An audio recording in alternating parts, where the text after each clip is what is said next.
Hello friends, welcome to my channel way to system.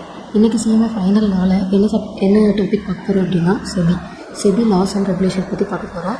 So CMA final நாளில் வந்து already corporate loss வந்து நம்ம almost complete பண்ணிட்டோம். So இப்போ வந்து நம்ம எக்கனாமிக் லாஸ் பற்றி பார்க்க போகிறோம். ஸோ எக்கனாமிக் லாஸில் ஃபஸ்ட்டு செபி இருக்குது. ஏன் செபி டாபிக் சூஸ் பண்ணோம் அப்படின்னா, நம்மளோட ஸ்டடி மெட்டீரியலில் வெயிட்டேஜ் படி பார்த்தா இதில் வந்து 10% கவர் ஆகுது. ஸோ அதனால் first SEBI laws and regulation topic எடுத்துருக்கோம். இதில் வந்து 3 டைப்பாக டிவிஷன் ஆகிருக்கு. மூணு டாப்பிக்காக வந்து சப்டிவைட் ஆகிருக்கு. ஸோ அதில் ஃபஸ்ட்டு டாபிக் வந்து என்ன அப்படின்னா, raising finance from capital market. இதை பற்றி தான் நம்ம வந்து இன் டீட்டெயிலாக பார்க்க போகிறோம். அந்த 3 சப்டிவிஷன் என்ன அப்படின்னா, raising finance from capital market, அப்புறம் இன்சைடர் ட்ரேடிங்னா என்ன, டேக் ஓவர் கோட், இதை பற்றி தான் பார்க்க போகிறோம். ஸோ ஃபஸ்ட்டு வந்து raising finance from capital market. Okay, so raising finance from capital market. So இதுக்கு வந்து செபி வந்து சில எலிஜிபிலிட்டி க்ரைட்டீரியா கொடுத்துருக்காங்க. ஸோ இந்த பர்சன் தான் பப்ளிக் இஷ்யூ பண்ணி அவங்களுக்கு தேவையான ஃபினான்ஸை கேபிட்டல் மார்க்கெட்டிலேருந்து வாங்கிக்கலாம் அப்படின்ட்டு. ஓகேவா? ஸோ யார் இஷ்யூ பண்ணுவாங்க? ஆப்வியஸாக கம்பெனி தான் வந்து அவங்களோட பப்ளிக் இஷ்யூ பண்ணுவாங்க பப்ளிக்கு டு ரைஸ் ஃபண்டு. ஓகேவா? அவங்களுக்கு ஃபண்டு தேவைப்பட்டுச்சு அப்படின்னா கம்பெனி பப்ளிக்கில் அவங்களோட ஷேர்ஸை வந்து இஷ்யூ பண்ணுவாங்க. ஸோ இதுக்கு செபி வந்து சில எலிஜிபிலிட்டி க்ரைட்டீரியா வச்சுருக்காங்க. ஸோ அது என்னென்ன அப்படின்ட்டு 1 by 1 பார்ப்போம். ஃபஸ்ட்டு வந்து என்ன சொல்கிறாங்க அப்படின்னா, செபி வந்து சில பர்சனை வந்து நாட் டிபார்டு ஆகிருக்கக்கூடாது அப்படின்ட்டு சொல்லியிருக்காங்க. ஓகேவா? அது என்னென்ன பர்சன்ஸ் அப்படின்னா, ஃபஸ்ட்டு வந்து இஷ்யூவர். ஓகேவா? ஆப்வியஸாக யார் ஷேர்ஸை இஷ்யூ பண்ணுறாங்களோ அவங்க செபி கீழே டிபார்டு ஆகிருக்கக்கூடாது. ரெண்டாவது இந்த கம்பெனியில் உள்ள ப்ரொமோட்டர்ஸ், டைரக்டர்ஸு, அப்புறம் செல்லிங் ஷேர் ஹோல்டர்ஸ். ஓகேவா? ஸோ இவங்கெல்லாம் வந்து செபி கீழே எதுவுமே டிபார்டு ஆகிருக்கக்கூடாது. அடுத்தது யார் வந்து ஷேர்ஸை இஷ்யூ பண்ணுறாங்களோ அவங்க வந்து அப்ளிகேஷன் மேக் டு ஸ்டாக் எக்ஸ்சேஞ்சுக்கு வந்து அப்ளிகேஷன் மேக் பண்ணியிருக்கோம். நம்மகிட்ட 2 ஸ்டாக் எக்ஸ்சேஞ்ச் தான் இருக்குது. ஒன்று பாம்பே ஸ்டாக் எக்ஸ்சேஞ்ச், இன்னொன்று national stock exchange, NSE and BSE. ஓகேவா? இந்த 2 இதில் தான் வந்து நம்மளோட ஷேர்ஸை வந்து லிஸ்ட் பண்ணியிருக்கோம். ஸோ அதான் 2வது பாயிண்ட்டு, அப்ளிகேஷன் ஸ்டாக் எக்ஸ்சேஞ்சுக்கு மேக் பண்ணணும் அப்படின்ட்டு. 3rd பாயிண்ட் வந்து என்னது அப்படின்னா, அக்ரிமெண்ட் வித் டெபாசிட்ரி ஆர் டிமெட்டலைசேஷன்ங்கிறது வந்து என்ன அப்படின்னா ஒன்றுமே இல்லை, ஜஸ்ட் எல்லாமே எலக்ட்ரானிக் ஃபார்மில் இருக்கணும். ஓகேவா? ஸோ டெபாசிட்டரிகிட்ட வந்து அக்ரிமெண்ட் மேக் பண்ணுறது எல்லாமே எப்படி இருக்கணும் அப்படின்னா டிமெட்டலைசேஷனாக இருக்கணும். ஓகேவா? அடுத்தது கம்பெனி இஷ்யூ பண்ணுற ஷேர்ஸ் வந்து பார்ட்லி பெய்டப் ஷேர்ஸாக இருக்கக்கூடாது. ஒன்று ஃபுல்லி பெய்டப் ஷேர்ஸாக இருக்கணும், இல்லாட்டி ஃபுல்லி பெய்டப் பண்ணலை அப்படின்னா அந்த ஷேர்ஸை ஃபோர்ஃபிட் பண்ணிக்கணும். ஓகேவா? அடுத்தது த ப்ரொமோட்டர்ஸ் ஹோல்டிங் இஸ் டிமெட்டலைசேஷன். கம்பெனியில் உள்ள ப்ரொமோட்டர்ஸ் ஹோல்ட் பண்ணி வச்சுருக்காங்கல்ல, ஸோ அந்த ஷேர்ஸுமே டிமெட்டலைஸ்டாக இருக்கணும். ஸோ மேலே என்ன டிமெட்டலைசேஷன் பண்ணோம் அப்படின்னா, அக்ரிமெண்ட் வித் டெபாசிட்ரிக்கிட்ட அக்ரிமெண்ட் மேக் பண்ணும்போது டிமெட்டலைசேஷன் இருக்கணும். அப்புறம் ப்ரொமோட்டர்ஸ் ஹோல்ட் பண்ணியிருக்கிறது என்னதாக இருக்கணும், டிமெட்டலைசேஷன் இருக்கணும். அடுத்தது ஜென்ரல் கார்ப்பரேட் பர்பஸ் வந்து ஷால் நாட் எக்ஸீட் 25%. ஓகேவா? ஜென்ரல் கார்ப்பரேட் பர்பஸ் அப்படிங்கிறது வந்து என்ன அப்படின்னா, இப்போ நார்மலாக கம்பெனி வந்து ஷேர்ஸை விற்று ஃபண்டை ரைஸ் பண்ணுவாங்கல்ல, ஸோ அந்த ரைஸ் பண்ண ஃபண்டு மெயினாக கம்பெனி என்ன மோட்டிவ் பண்ணி அவங்களோட ஷேர்ஸை வந்து இஷ்யூ பண்ணாங்களோ அந்த மோட்டிவ் பண்ணி தான் யூஸ் பண்ணணும். ஓகேவா?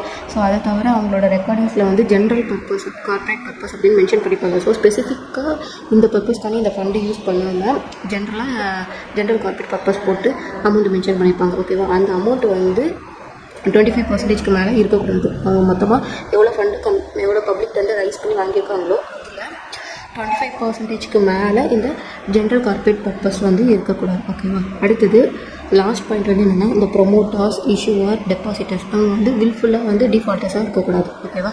ஸோ இந்த 7 கேட்டகரிஸ் தான் செபி வந்து சில எலிஜிபிலிட்டி வந்து சொல்லியிருக்காங்க. ஓகேவா? ஷேர்ஸ் இஷ்யூ பண்ணணும்னா இதெல்லாம் வந்து ஃபுல்ஃபில் பண்ணியிருக்கோம். அடுத்தது இந்த பப்ளிக் இஷ்யூ பண்ணுறாங்களா, அது மினிமம் 3 days ஓப்பனில் இருக்கும், மேக்ஸிமம் 10 days ஓப்பனில் இருக்கும். அதுக்கப்புறம் மினிமம் சப்ஸ்கிரிப்ஷன் வந்து 90% வந்து பப்ளிக் சப்ஸ்கிரைப் பண்ணியிருக்கணும். அப்படி இல்லை அப்படின்னா வித்தின் 15 daysக்குள்ளே அதை வந்து ரீஃபண்ட் பண்ணியிருக்கணும். ஓகேவா? அடுத்தது இந்த firm arrangement for 75%. Firm arrangement 75% of the stated means of finance excluding the public issue. Public இஷ்யூவை தவிர்த்து அமௌண்ட் இருக்குல்ல, அது 75% வந்து எதுக்கு தான் யூஸ் பண்ணியிருக்கணும், என்ன பர்பஸ் பண்ணி ஃபண்ட் ரைஸ் பண்ணாங்களோ அதுக்காண்டி அதை யூஸ் பண்ணிக்கணும். ஓகேவா? ஸோ ஃபஸ்ட் வந்து எனக்கு வந்து eligibility to make public issue, right issue of equity shares and convertible securities. Public issue பண்ணுறது ஈக்விட்டி ஷேர்ஸையோ இல்லாட்டி கன்வெர்ட்டபிள் செக்யூரிட்டிஸையோ பப்ளிக்கு இஷ்யூ பண்ணணும் அப்படின்னா என்னென்ன எலிஜிபிலிட்டி ஃபுல் பண்ணிக்கணும்ட்டு ஒரு 7 எலிஜிபிலிட்டி பார்த்து first not debarred by the SEBI, யாரெல்லாம் வந்து இஷ்யூவாக promoters, directors, selling share holders. அடுத்தது application made to the stock எக்ஸ்சேஞ்சுக்கு அப்ளிகேஷன் மேக் பண்ணிக்கணும். அதுக்கப்புறம் அக்ரிமெண்ட் வித் டெபாசிட்ரிக்கு அக்ரிமெண்ட் இருக்கணும், அது டிமெட்டலைஸ்டாக இருக்கணும். அடுத்தது கம்பெனி இஷ்யூ பண்ணுற ஷேர்ஸ் வந்து பார்ட்லி பெய்ட் அப் ஷேர்ஸாக இருக்கக்கூடாது, ஒன்று ஃபுல்லி பெய்ட் அப் இருக்கும், இல்லாட்டி இந்த ஷேர்ஸை ஃபோர்ஃபிட் பண்ணிக்கணும். அதுக்கப்புறம் ப்ரொமோட்டர்ஸ் ஹோல்டிங் பண்ணிக்கிறது டிமெட்டலைஸ்டு ஃபார்ம் இருக்கணும். அதுக்கப்புறம் ஜென்ரல் கார்பரேட் பர்பஸ் அந்த அமௌண்ட்டும் 25% மேலே இருக்கக்கூடாது. அப்புறம் ப்ரொமோட்டர்ஸ் யூஸ்வலாக டேரக்டர் வந்து வில்ஃபுல் டிஃபால்ட்டாக இருக்கக்கூடாது. அடுத்தது இந்த பப்ளிக் இஷ்யூ மினிமம் 3 days ஓப்பனில் இருக்கும், மேக்ஸிமம் 10 days ஓப்பனில் இருக்கணும். மினிமம் சப்ஸ்கிரிப்ஷன் வந்து 90% சப்ஸ்கிரைப் பண்ணிக்கணும், இல்லாட்டி ஆர்டர்ஸ் ரீஃபண்ட் பண்ணிக்கணும் எத்தனை டேஸில் வித்தின் 15 daysக்குள்ளே. அடுத்தது ஃபோம் அரேஞ்ச்மெண்ட் வந்து 75% இருக்கணும். 75% வச்சு அந்த இதுக்காண்டி ஃபுல்ஃபில் பண்ணியிருக்கணும், இல்லாட்டி அந்த 75% எதுலேருந்து எக்ஸ்க்ளூடிங்கோ பப்ளிக் இஷ்யூலேருந்து எக்ஸ்க்ளூடிங். ஓகேவா. ரெண்டாவது இந்த கண்டிஷன்ஸ்லாம் ஃபுல்ஃபில் பண்ணியிருந்தாங்க அப்படின்னா அவங்க வந்து பப்ளிக் இஷ்யூ பண்ணுவாங்க. ஓகேவா. பப்ளிக் இஷ்யூ பண்ணுறதுக்கான எலிஜிபிலிட்டி இது போக அடிஷ்னலாக ஒரு 3 கண்டிஷன்ஸ் இருக்குது. அது என்னென்ன அப்படின்னா, கம்பெனியில் உள்ள நெட் டேஞ்சிபிள் அசெட் இருக்குல்ல, ஸோ அது வந்து 3 crores மேலே இருந்தால் ப்ரிசைடிங் 3 yearsல 3 crores மேலே இருந்துச்சு அப்படின்னா அவங்க இனிஷியல் பப்ளிக் இஷ்யூ ஆஃபர் வந்து மேக் பண்ணலாம். ஆனால் அது not more than 50% of monetary. ஓகேவா. அவங்க மானிட்டரின்ட்டு ஃபிக்ஸ் பண்ணி வச்சுருப்பாங்க. ஸோ அதில் 50%க்கு மேலே இருக்கக்கூடாது. என்னது, இந்த நெட் டேஞ்சிபிள் அசெட். ஓகேவா. அடுத்தது ரெண்டாவது க்ரைட்டீரியா வந்து என்ன அப்படின்னா, average pre tax operating profit இது வந்து 15 crore இருக்கணும். எப்போ அப்படின்னா மோஸ்ட் ப்ராஃபிட்டபிள் 5 years லாஸ்ட்டு 5 yearsல மோஸ்ட் ப்ராஃபிட்டபிள் 3 years இருக்கும். அதில் 15 crores மேலே எக்ஸிட் ஆகக்கூடாது. ஓகேவா. அடுத்தது நெட்ஒர்த் வந்து 1 crore. 1 crore each of the 3 years. Last 3 yearsல 1 crores மேலே இருந்துச்சு அப்படின்னா அவங்க இனிஷியல் பப்ளிக் ஆஃபர் வந்து மேக் பண்ணலாம்.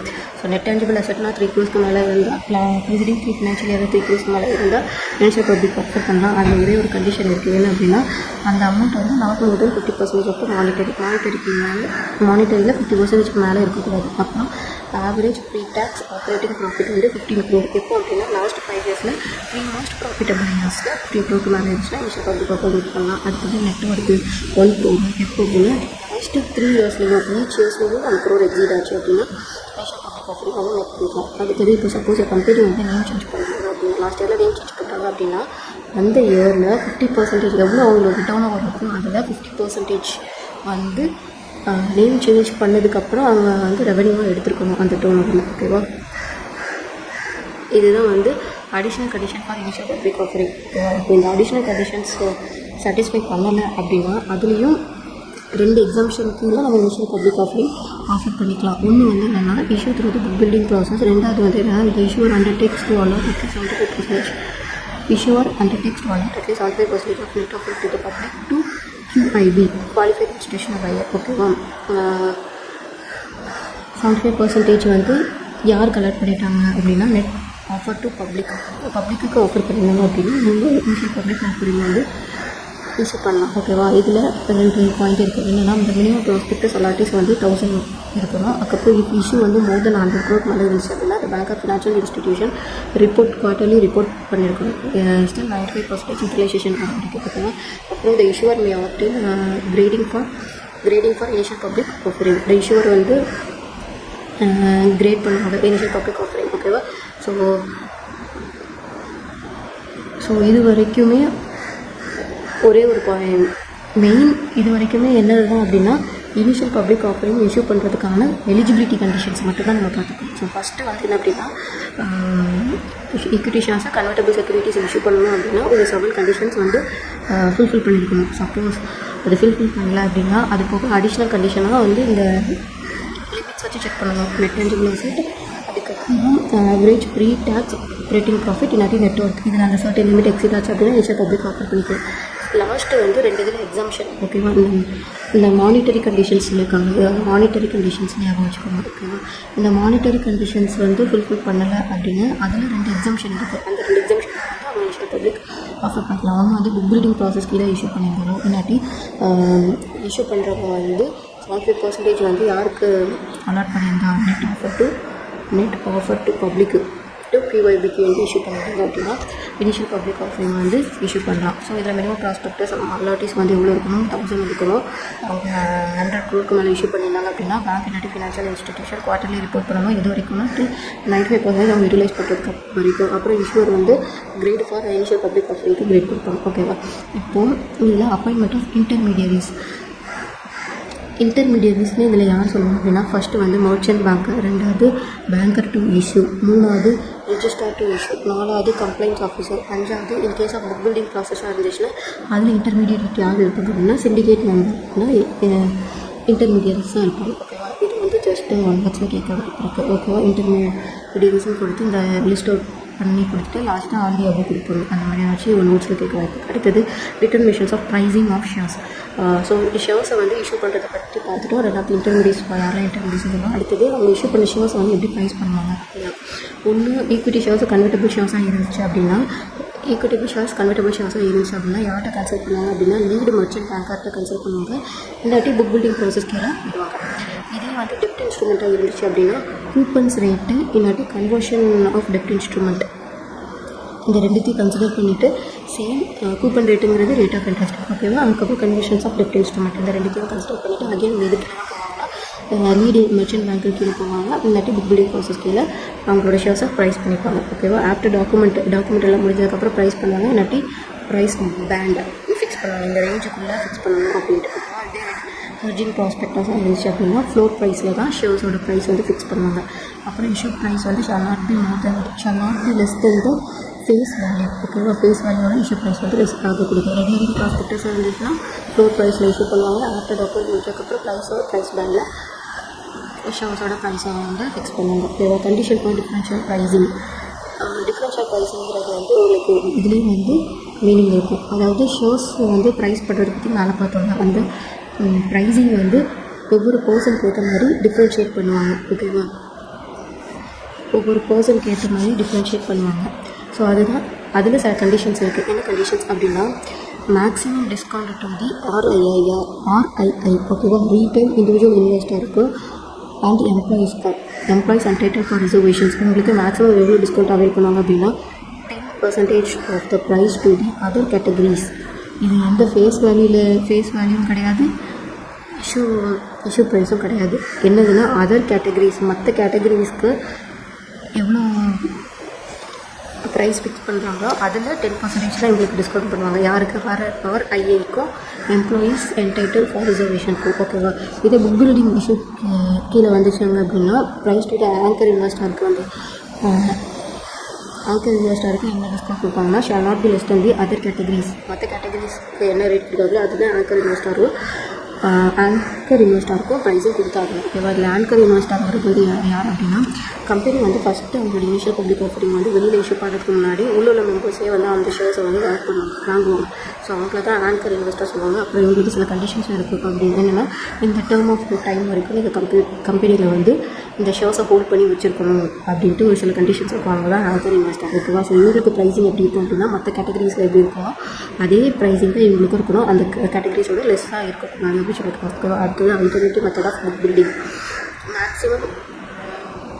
மேக்ஸிமம் டிஸ்கவுண்ட் ஆஃப் எம்ப்ளாயீஸ் வந்து புக் பில்டிங் ப்ராசஸ் கீழே இஷ்யூ பண்ணியிருந்தாங்க அப்படின்னா மேக்ஸிமம் அந்த எம்ப்ளாயிஸ்க்கு எவ்வளோனா 10% ஆஃப் தி ஃப்ளோர் ப்ரைஸ். ஓகேவா? இப்போ ஃபேஸ் வேல்யூ வந்து எப்படி ஃபிக்ஸ் பண்ணுவாங்க அப்படின்னா இஷ்யூ ப்ரைஸ் வந்து 500 ஒரு 100 மேலே இருந்துச்சு எஸ் அப்படின்னா not less than 1 but less than 10. இதே இல்லை அவங்களோட இஷ்யூ ப்ரைஸ் வந்து 500க்கு மேலே இல்லை அப்படின்னா ஃபேஸ் வேல்யூ 10 தான். ஓகேவா?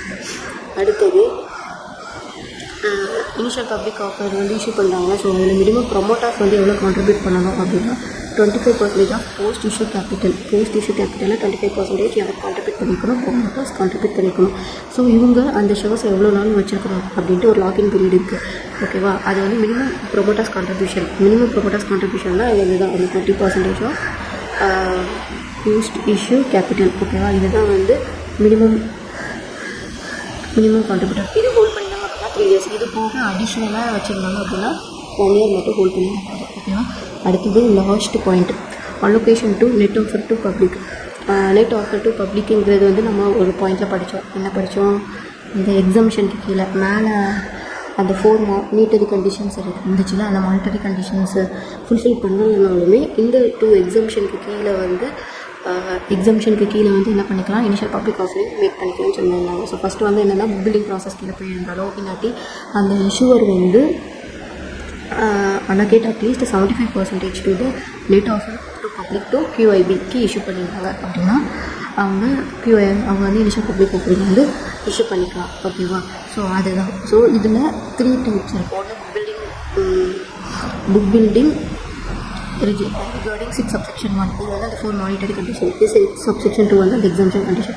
QIBங்கிறது ரீட்டைல் இன்ஸ்டியூஷன் இன்வெஸ்டர், NIBங்கிறது நேஷனல் இன்ஸ்டியூஷனல் இன்வெஸ்டர், QIBங்கிறது குவாலிஃபைடு இன்வெஸ்ட்மெண்ட் பையர். ஓகேவா? ஸோ இந்த லிமிட்ஸ் வந்து ஞாபகம் வச்சுக்கோங்க. ஸோ ஃபஸ்ட்டு வந்து more than or equal to 35%, 15%, அப்புறம் லெஸ் தென் ஈக்குவல் டு 50%, அதில் ஆஃப் விச் அட்லீஸ்ட் 5% டு மியூச்சுவல் ஃபண்ட்ஸ். இது புக் பில்டிங் ப்ராசஸ் ரிகார்டிங் வந்து 6 subsection 2 வந்து less than equal to 10%, NIA வந்து லெஸ் தென் ஈக்குவல் டு 15%, QIBயில் வந்து 75%, more than or equal to 75%, of which 5% shall be the mutual fund. அதுதான் book building இருந்துச்சு அப்படின்னா RII மட்டும் more than or equal to 30%, NIங்கிறது வந்து ரிமைனிங் 30% போக ரிமைனிங். அதுக்கப்புறம் லாஸ்ட்டு QIBங்கிறது அன்சப்ஸ்கிரைப்டு போர்ஷன். ஓகேவா?